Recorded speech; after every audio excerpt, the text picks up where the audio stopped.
AVP 24 news पर वक्त हो गया है फास्ट से भी फास्ट खबरों का। दिल्ली विकास प्राधिकरण द्वारा दिल्ली वासियों को सुरक्षित एवं सुगम सफर कराने को लेकर सार्वजनिक परिवहन पर जोर दिया जा रहा है। प्राधिकरण की ये कोशिश सड़कों पर जाम तथा प्रदूषण की सघन घेरा को भी लेकर है। नोएडा की एक टेलीकॉम कंपनी मालिक ने चीनी जालसाजों द्वारा करीब 27,000 सिम तथा 5 लाख से ज्यादा भारतीयों को ठगने के मामले का बड़ा खुलासा किया है। पुलिस अधिकारियों ने आशंका व्यक्त की है कि सिम का इस्तेमाल भारत सरकार के खिलाफ या फिर जासूसी के लिए किया जा रहा था। दिल्ली के नोएडा सेक्टर 2 में एक कॉल सेंटर में अचानक भीषण आग लग गई, जिससे आग लगने पर काबू पाना मुश्किल हो गया। सूचना मिलने पर मौके पर पहुंची दमकल विभाग की टीम ने कड़ी मशक्कत के साथ आग पर काबू पाया। उत्तर प्रदेश के मुख्यमंत्री योगी आदित्यनाथ ने भारतीय स्वतंत्रता संग्राम की क्रांतिकारी धारा के प्रमुख सेनानी अमर शहीद पंडित राम प्रसाद बिस्मिल जी की जयंती पर उन्हें नमन करते हुए कहा, आपका बलिदानी जीवन हमें राष्ट्र सेवा के लिए युगों युगों तक प्रेरित करता रहेगा। लखनऊ में यूपी अध्यक्ष अजय कुमार लल्लू आज पेट्रोल और डीजल की बढ़ती कीमतों को लेकर विधानसभा पर प्रदर्शन करेंगे, जिसके लिए पुलिस ने लल्लू को उनकी बहुखंडी आवास पर हाउस पर अरेस्ट किया हुआ है। कांग्रेस पार्टी के कार्यकर्ता भारी तादाद में अजय कुमार लल्लू के आवास के बाहर पहुंचे तथा उनकी रिहाई को लेकर मांग के लिए धरना प्रदर्शन किया गया। लखनऊ में कमिश्नर की पूर्वी जोन की क्राइम टीम ने अंतर्राज्यीय स्तर पर किशोरियों की तस्करी करने वाले गिरोह में शामिल सरगना समेत जुर्म में शामिल महिलाओं और 3 लोगों का पर्दाफाश कर उन्हें गिरफ्तार किया।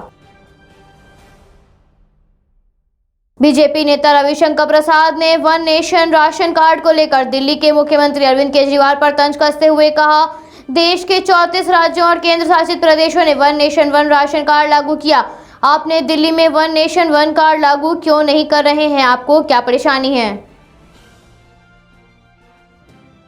समाजवादी पार्टी के राष्ट्रीय अध्यक्ष अखिलेश यादव ने कहा, बेकारी बेरोजगारी रिकॉर्ड तोड़ रही है, उधर महंगाई कमर तोड़ रही है। ना मनरेगा में काम है, ना इस स्किल मैपिंग का कहीं अता पता है और ना ही इन्वेस्टमेंट मीट के निवेश का व्यापार कारोबार दुकानदारी कारीगिरी सब ठप है। बंदर बांट में उलझी भाजपा सरकार से जनता को कोई उम्मीद भी नहीं है।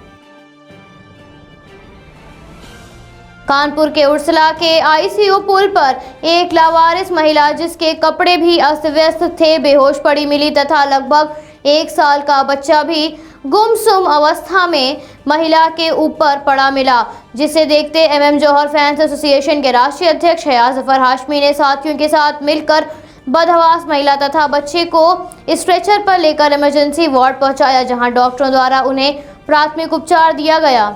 हयात जफर हाशमी ने बताया, जौहर एसोसिएशन इंसानियत के कामों को अंजाम देती है, हमें इससे कोई मतलब नहीं। परेशान हाल पूजा है या प्रवीण अस्पताल की लापरवाही की शिकायत जल्द DM से की जाएगी। कानपुर के सचेंडी में हुए एक दुर्घटना के दौरान 18 लोगों की मौत पर मृतकों के परिजनों ने टेम्पो चालक पर आरोप लगाते हुए कहा, टेम्पो चालक ने धमकी देकर जबरदस्ती 20 से अधिक लोगों को बैठाया। बस को सामने आता देख खुद टेम्पो से कूद गया। परिजनों की तहरीर देकर आरोपी के खिलाफ रिपोर्ट दर्ज करने की मांग की गई है। पंजाब कांग्रेस नेताओं के आपसी विवादों को समझने के लिए गठित 3 सदस्यीय समिति ने मुख्यमंत्री कैप्टन अमरिंदर सिंह की खिलाफत करने वाले करीब 20 नेताओं का जिक्र कर पार्टी में संतुलन की आवश्यकता बताई है। बिहार में कोरोना संक्रमितों के शव को गंगा में बहते हुए देख जल शक्ति मंत्रालय ने बिहार में 3 जगहों से गंगा के पानी का सैंपल लिया तथा इसकी जांच के निर्देश Indian Institute of toxicological research Lucknow को दिया है। बिहार के कटिहार में लोगों को वैक्सीनेशन की जागरूकता की कमी की वजह से कुछ लोगों का कहना है वैक्सीन की खुराक लेने के बाद कुछ लोगों की मौत हो गई, इसलिए लोग टीका लगवाने से कतरा रहे हैं। पूर्व मुख्यमंत्री अखिलेश यादव ने बिहार के पूर्व मुख्यमंत्री लालू प्रसाद यादव के जन्मदिन के अवसर पर उन्हें हार्दिक बधाई दी तथा अत्यंत शुभकामनाएं दी। मुजफ्फरनगर के मदीना कॉलोनी की एक महिला ने अपने शौहर पर मारपीट तथा 3 तलाक देकर घर से निकालने का आरोप लगाया। साथ ही महिला ने अपने शौहर पर 6 महीने के बेटे को भी बेचने की कोशिश का आरोप लगाते हुए डीएम एसएसपी से उनके खिलाफ कार्रवाई की मांग की है। हरियाणा के रेवड़ी में एक 10 साल की बच्ची के साथ रेप का मामला सामने आने पर हड़कंप मच गया है। आश्चर्य की बात है कि रेप करने वालों में 10-12 साल के बच्चे और एक बालिग लड़का शामिल है। पुलिस ने एफआईआर दर्ज कराए जाने के बाद बच्चों को अभिरक्षा के लिए भेज दिया तथा एक बालिग लड़के को गिरफ्तार करके न्यायालय में पेश किया गया। मुंबई मैप मेयर किशोरी पडनेकर ने झुग्गी बस्तियों के लोगों के टीकाकरण के लिए जागरूक करने की बात कही। साथ ही वैक्सीन की दूसरी डोज कोई नहीं छोड़ेगा। हर वार्ड में ज्यादा से ज्यादा 20,000 घर होंगे।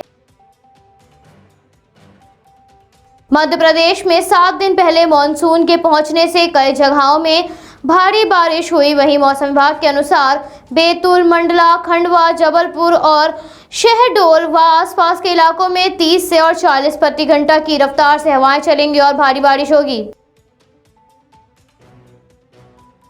मध्य प्रदेश के मुख्यमंत्री शिवराज सिंह चौहान ने महान क्रांतिकारी राम प्रसाद बिस्मिल की जयंती पर उन्हें नमन करते हुए उनकी कुछ पंक्तियां व्यक्त की।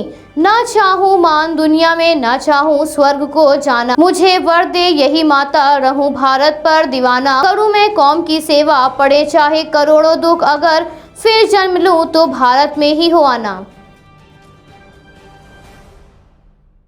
अभिनेता दिलीप कुमार को हाल ही में मुंबई के पीडी हिंदुजा अस्पताल में सांस लेने में तकलीफ के दौरान भर्ती कराया गया था। अब स्वास्थ्य में सुधार होने के बाद उन्हें अस्पताल से डिस्चार्ज कर दिया गया है। हिमाचल प्रदेश में कोविड-19 के मामले घटने के बाद आज राज्य में बसें संचालन के लिए हरी झंडी दिखाई गई तथा कॉलेज परीक्षाओं को करवाने के लिए कैबिनेट की बैठक में चर्चा होगी।